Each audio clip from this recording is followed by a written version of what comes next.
Hey guys, welcome to the Otaku X. आज हम continue करेंगे हमारे डॉक्टर स्टोन का एपिसोड 2। तो जैसा कि आपने फर्स्ट एपिसोड में देखा कि पूरी दुनिया स्टोन में बदल जाती है। उसके बाद 3700 सालों के बाद ताइजू और सेंकू दोनों स्टोन से बाहर निकल आते हैं। फिर वो एक पोशन बनाते हैं जिससे सारे स्टोन के लोग वापस नॉर्मल हो जाते हैं। अब आगे एपिसोड 2 का नाम होता है king of the stone age. तो एपिसोड की शुरुआत कुछ इस तरह होती है। सेंकू और ताइजू दिखते हैं जो कि यूज़िरिया को ज़िंदा करने जा रहे थे। फिर सेंकू कहता है कि मैंने इस पोशन को उनके ऊपर भी ट्राई किया जो कि टुकड़ों में थे। वो कुछ नहीं, सिर्फ पत्थर हटने के बाद वो मांस के टुकड़ों में बदल गए। फिर ताइजू ऊपर चढ़ रहा होता है और फिर वो सेंकू के आंख पर उसकी फिंगर्स मार देता है और कहता है कि यूज़िरिया नेक्ड है। फिर सेंकू कहता है कि ये स्टोन वर्ल्ड है, यहाँ कुछ मायने नहीं रखता। फिर ताइजू स्टैचू को उठाकर कैंप की तरफ ले जाते हैं ताकि यूज़िरिया को कपड़े पहना सके। और फिर सेंकू को पीछे दहाड़ने की आवाज़ आती है और ये दहाड़ होती है शेर की।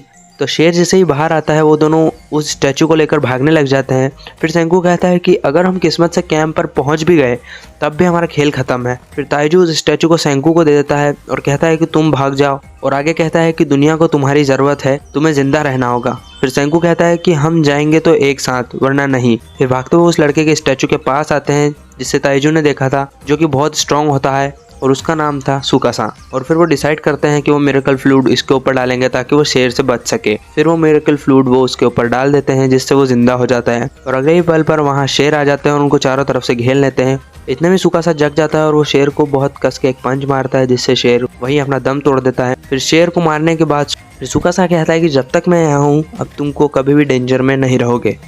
फिर सेंकू कहता है कि मुझे नया बंदा ठीक नहीं लग रहा, लाखों साल पहले गन्स नहीं बनी थी और ये अभी का सबसे स्ट्रॉन्गेस्ट पर्सन है।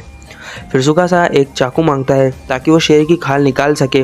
फिर ताइजू बोलता है कि क्या तुम उसे खाने की सोच रहे हो। फिर सेंकू कहता है वो इतना भी बुरा नहीं है। फिर सुकासा कहता है कि मैंने इस जानवर को मारा है और मैं इसे ऐसे ही वेस्ट नहीं जाने दूंगा, मैं इसे पहन लूँगा। फिर वो तीनों वापस कैंप पे आ जाते हैं उस स्टैचू के साथ। फिर सुकासा वहाँ तो लेबोरेटरी भी देखता है। फिर सुकासा कहता है कि तुम खाते क्या हो। फिर ताइजू कहता है कि हरी सब्जियां और कभी कभी खरगोश को भी ले आते हैं। फिर सुकासा कहता है कि अब तुमको उस पर जिंदा रहने की कोई ज़रूरत नहीं, अब मैं यहाँ आ गया हूँ। फिर वो बहुत से जंगली सुअरों को पकड़ लेता है और फिर वो आसमान में उड़ते हुए पक्षियों को भी पकड़ लेता है और समुद्र में बहुत सारी मछलियाँ भी। और फिर सेंकू उन मछलियों को स्मोक में रखकर उनके माइक्रोब्स को किल कर देता है ताकि वो प्योर हो जाए खाने के लिए।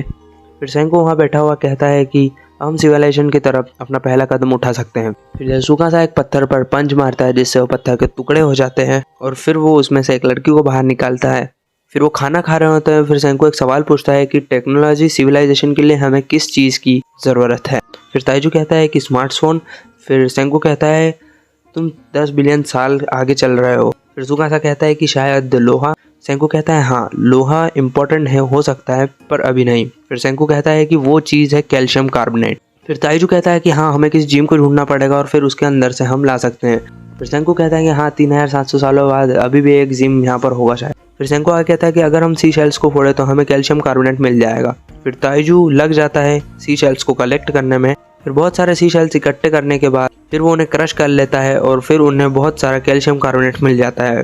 फिर सेंकू कहता है कि इसके 4 यूजेस हैं। हम पहले इसे फर्टिलाइजर्स की तरह यूज़ कर सकते हैं फार्मिंग में, दूसरा हम सीमेंट की तरह यूज़ कर सकते हैं कंस्ट्रक्शन में, और तीसरा हम इसे साबुन बना सकते हैं ताकि हम अपनी हाइजीन का ध्यान रखें। फिर सुकासा कहता है कि तुम कमाल के हो सेंकू, लायन के अटैक का टाइम में ही तुम बहुत शांत थे और मुझसे बातें कर रहे थे और मुझसे बातें करते वक्त तुम्हारी जुबान जरा भी नहीं लड़खड़ाई। सेंकू कहता है कि पहले के टाइम में जो आदमी दूसरे आदमी की तारीफ करता है इसका मतलब वो कुछ गलत करने वाला है। ताइजू लकड़ी लेकर आता है और कहता है कि चौथी चीज़ क्या थी जो तुमने कहा था कि 4 यूजेस हैं लेकिन तुमने अभी तक 3 ही बताए हैं।